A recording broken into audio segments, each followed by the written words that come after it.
You've been around Rodgers and covered him. What advice would you give to the New York City media?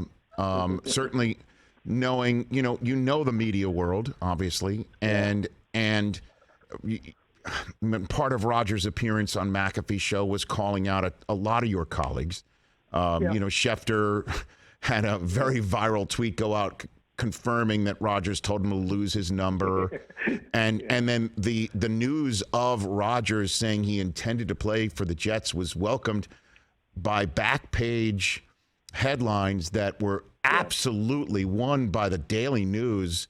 Just a total tweak in Rodgers' direction, a real shot in the arm is what they had as a headline. Johnson's Jets about to get, how about this? Gets Johnson's Jets, again, because Johnson is of Johnson & Johnson, about to get big boost after Rodgers reveals his intention to play for Gang Green. And again, this is not the sort of stuff he was subject to by the media in Wisconsin ever.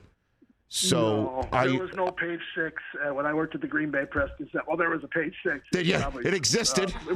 There was a sixth. Hold on a second. There was a 6th page of the newspaper. So, so I give the floor to you on that subject matter. Yeah, I will say this about Aaron Rodgers.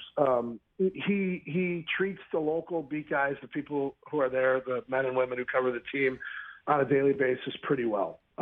He is. I always felt like if I was working on a story and I wanted to ask Rodgers for, his viewpoint, his input on something, he was going to give you a thoughtful answer. He wasn't going to just give you a canned answer. So from that standpoint, if you cover him on a daily basis and you want to talk about things that he finds interesting, he's going to be helpful and he's going to be good to cover. I think he doesn't care for, quite frankly, the talking head shows that just want to give their opinions. I think what we do and what you guys do on your show and an NFL Network is for the most part reporting based information. But certainly there's plenty of shows on and writers that it's just all opinion. And I don't think he has any use for that stuff, which is fine. That's his prerogative.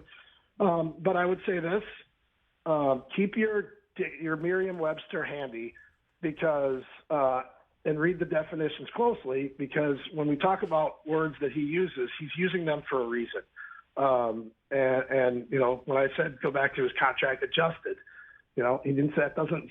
Some people took that to mean pay cut. It's not what adjusted necessarily means. So keep your Merriam-Webster dictionary, because I'll never forget, Rich, walking out of that press conference, when he said, "Yeah, I've been immunized." I should have opened the dictionary and looked at what immunized meant, because it certainly didn't mean vaccinated. And again, I don't care whether it was his choice, his body, his choice. I don't care whether he did it or not.